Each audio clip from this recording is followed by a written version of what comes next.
Today I want to show you my center stage bracelet. This is one of our kits that we've had available, and it's been incredibly popular because it looks really intricate, but it's really also something that's great for beginners, and so it gives you a lot of success right off the bat. It is a herringbone bracelet, and so you can see how nice and supple and soft the herringbone is. And then you're creating your clasp using these fabulous crystals, and then your toggle is over here. And what happens is that your clasp ends up becoming, come on buddy, I'm on camera. Your clasp ends up becoming a focal point, and so when I wear it with the clasp on top because the clasp is so gorgeous. This is what I'm going to show you how to make today, so let's get started. I also wanted to show you this gorgeous colorway. This is my metallics colorway, and this is probably our best seller. We've got 3 different colorways, but the metallics is kind of everybody's favorite. But let me show you in the beads what we're going to do. To start this out, you have to make the herringbone band first. And the way you start out herringbone, or at least with the way we do on this project, is with a ladder stitch start. And I've already ladder stitched these beads together. If you need a little primer on ladder stitch, I do have a video on that, and I will pop a link up for you so that you can access that if you need to. We're using 2 different sizes of beads here, and this is what I really wanted to show you, is with your herringbone there's these different sizes. And so because I'm coming out of the larger size bead, when I pick up my 2 beads, what I'm going to do is I'm going to pick up the smaller first and then the larger, because I want to reverse the smaller and larger that's in that initial round. So I pick them up in reverse order. I'll come down 1. And now you can see where that size inequity that you see here, that height inequity, we're now, when you reverse it on the next stitch, that brings them back to equal height again. So we're just going to work our way across doing that. So here we go up 1 bead to get back into position to add the next bead. And again, because I'm coming out of the larger bead, I'm picking up a smaller first and then taking my stitch, smaller and then a larger, down 1 and up 1, smaller, larger, down 1, yep, come on, and then up 1. When you get to the end of this piece, and I won't keep going because you know how to do this. This is herringbone stitch. What you want to do when you turn around to go back the other direction is we're not going to add any extra beads on this outside edge here. We're literally just going to come up that top bead. And so yes, if you look really closely on the edge, what's going to happen is you're going to have a little bit of thread showing there. But trust me, when you finish the bracelet, you will never ever see that thread on the edge. So here's one that's made, and you can, there's no, I mean, unless you get out your microscope, you do not see the thread showing along that edge there, so do not worry about it. What it does is gives us that nice strong V shape in the outside edge beads, and it doesn't kind of, one of the things that I like about this is how streamlined this is. If I added that little seed bead extra hiding the thread on the outside edge, it kind of makes it a little more ruffly and a little more girly, and we liked the nice strong edge instead, so that's why we chose to do that. So go ahead and get your base done and come on back and we'll start talking about sizing.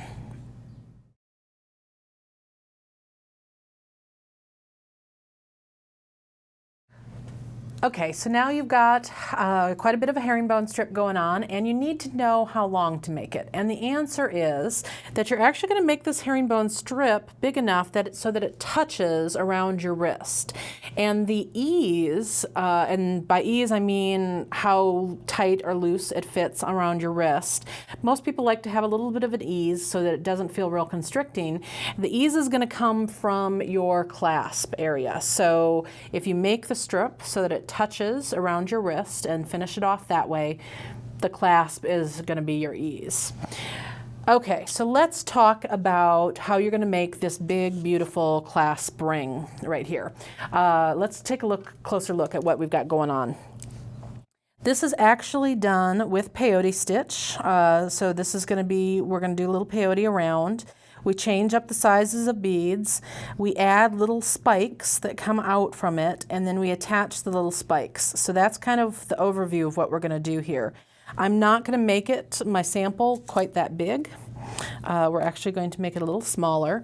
So what I'm going to do is use my smaller size of the cylinder beads, and I'm going to pick up 12. So that's 4, 5, 6, 7, 8, 9, 10, 11, and 12.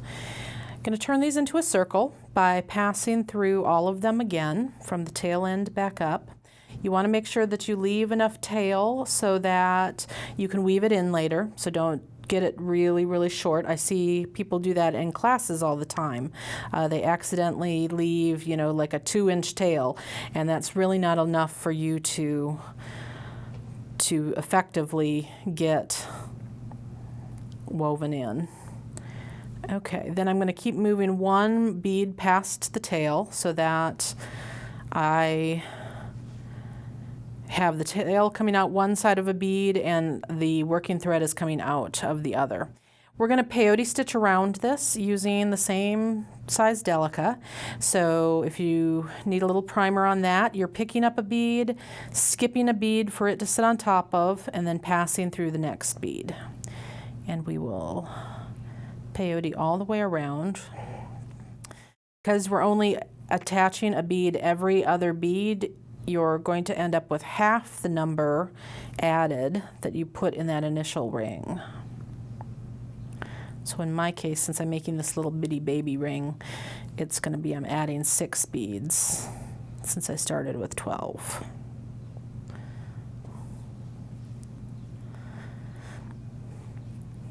And this should be my last one.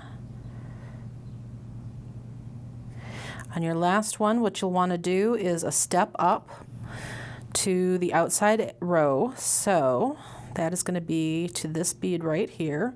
That was the first bead that I put on when we went around. So I attached it through the lower bead, and now I'm stepping up through the first sticky outy bead.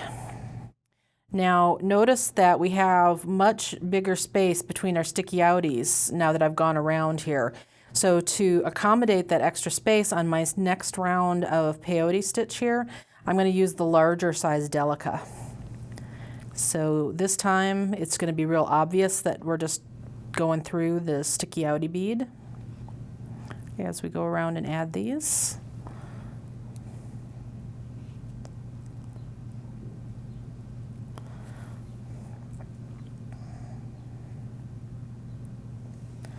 Again, it'll be 6 beads, so sometimes people get lost with where their step up is.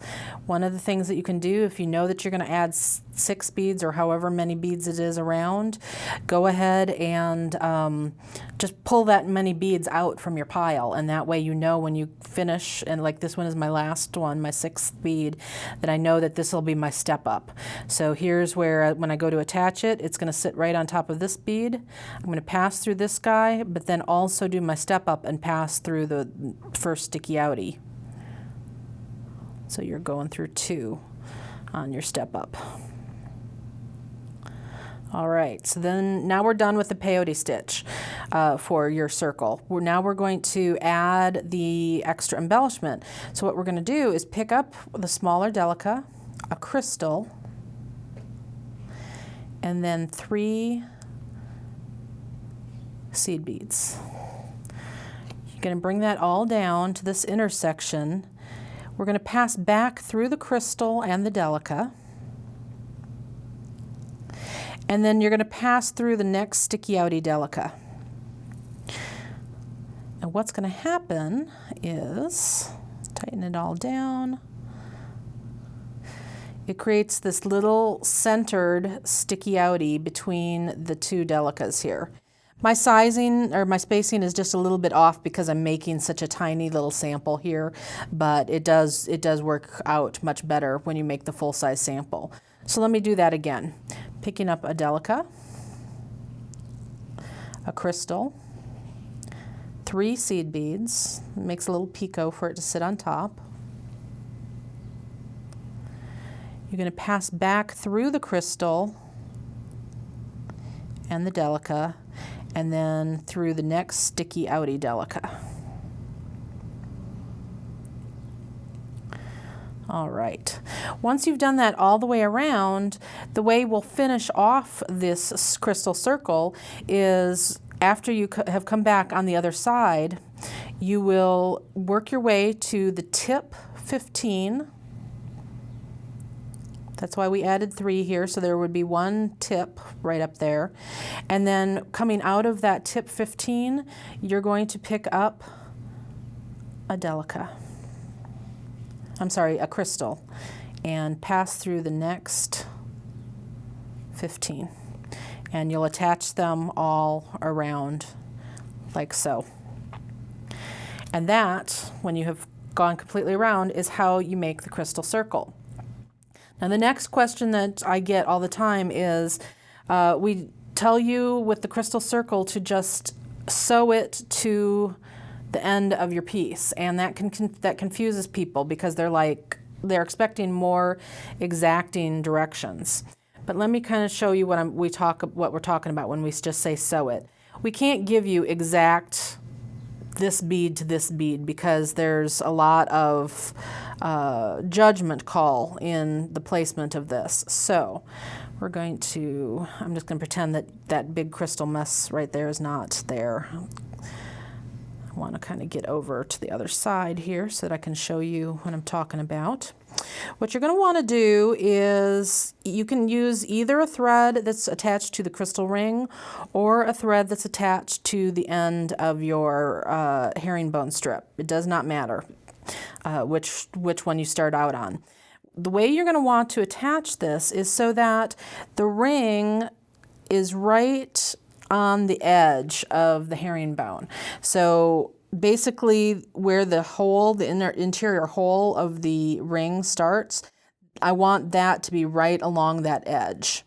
That means that there's an overlap of 3 rows of delicas because your ring is going to have 3 rows of the smaller delicas and 1 row of the bigger delicas. So you have all of that to play with when you're attaching this and sewing it on. And so to sew it on, you're literally just kind of going, okay, this is about where I want it to sit, and my thread is coming out of, this bead. I'm just gonna, the way I find it easiest is to poke it straight through the herringbone strip so that your needle's coming out on the opposite side. Pass through a couple of beads in the herringbone here. So wherever it came out, you're just going to kind of pick so that you just want to make sure your thread's not going to show.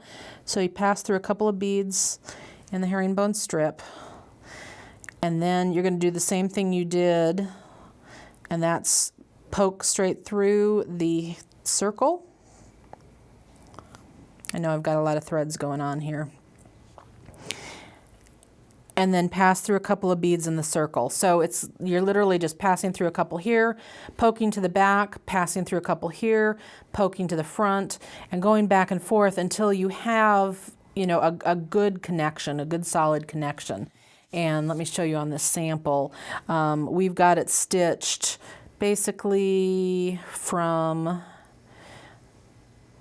if you ignore the outside 2 columns, all along the interior of the rest of the columns here is stitched with this ring. You just want it to be nice and solid. You just, this is a point of wear and tear. It's going to get moved around a lot.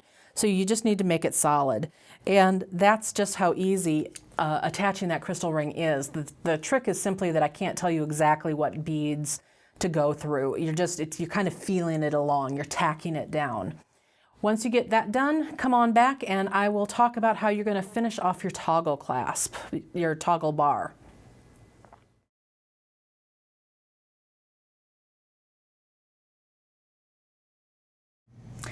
The last little bit that you have to do for this project is make your toggle bar and attach it. And it's a really simple thing to do. So let me show you with the beads. We went ahead and did a basic peyote tube here, and I've already got a video on how to make a peyote tube, so I will pop a link up for that for you if you need the instructions on how to make the tube. And then we added a little bit of extra embellishment on the outside tip. So let me show you how that is done. I just made a little tiny baby sample for this, and what I've got here is, this is right after I've zipped up the piece. What I like to do is just pop my needle straight down the center of the hole. So it's down the center of the tube. It's not through any particular bead, it's through the center of the entire tube. The benefit for doing that before I add my embellishment is that my embellishment is going to be centered on this hole, as opposed to if I started the embellishment on one side here. It's a little harder to get it to center up, so that's why we do that. I'm going to go ahead and pick up a crystal, and you can either use one of the Ndebeles or use one or more of your 15s. It's entirely up to you what you use on that tip to hold it on. And then I pass back through the crystal, through the hole of the toggle bar, and then repeat the same thing on this side. So crystal, this time I'll go ahead and use 3 of the 15s so you can see what that looks like. Pop back through the crystal, and then you want to reinforce this several times. So I pop straight on through, so that's what it looks like with the little picot instead of just a single bead. But I popped right back through, went back through the crystal, come back through here. This is going to be a point of wear and tear, and so you want to go ahead and reinforce this back and forth several times. At that point, you can end the thread that's attached to your toggle bar here, and to do that, the easiest way is to come through the crystal and then kind of angle your needle upward so that you're poking it out. There we go. See how it's coming out of one of the Ndebeles now? And now I can weave back and forth in the Ndebeles to end off that thread. Okay. So I'm just going to pretend that I've done that, and I'm going to cut this off because I want to show you how you're going to attach it to the actual piece. And here's my little sample. You're going to attach it several rows back. In the written instructions, we tell you exactly how many rows back this starts. And then it's just, we make kind of like this little figure X in seed beads to attach the toggle bar. The reason that we create this X is by creating kind of basically a waist for it, a centerpiece. The ring around it has a place to rest. It's like a belt around the waist. So that's why we do that. And here I have that little tiny baby piece that I've got going on. So I'm gonna go down a number of beads. I won't indent this one quite as much as we tell you to in your instructions. And so I'm going to pick up 3 of the smaller Ndebeles. You're going to pass through 2 beads on the diagonal that'll be centered on your toggle bar here, and usually you can just eyeball it. And if some of the beads along the center seem a little bit tighter than others to get through, I will kind of sometimes move along and see if I can get my needle through another couple of beads a little bit more easily. You bring that down. You're going to pick up 1 more Ndebeles, pass through the center or the second Ndebeles of the 3 that you picked up previously. So that's our little waist that we just created. And then pick up 1 more, and then you will attach in to the bracelet base. And you know how the herringbone stitches always come in pairs? Well, you're going to go ahead and pass through the second of the 2 beads in that pair. So let's see here. It looks like I came out of this guy, so I'm going to go in on his next door neighbor right there so that it's nice and centered. There we go. And after you've tightened that up, you're going to want to reinforce this area at least 2 more times. And so you're going to trace that whole thread path at least 2 more times. Anytime there's a clasp closure, that's going to be the point of most wear and tear on your piece. And so my rule of thumb is I want 3 passes of thread through there. After that, you'll end off this thread, and you're going to be ready to wear your bracelet out dancing. Be sure to check out the kits and the instructions. They are available at jillwisemandesigns.com. That gives you all the details, what kind of beads, what size beads you need, all the measurements, all that kind of stuff that you need are available in those instructions that are for sale there. Thank you so much for joining me, and I hope you have a good time making this bracelet.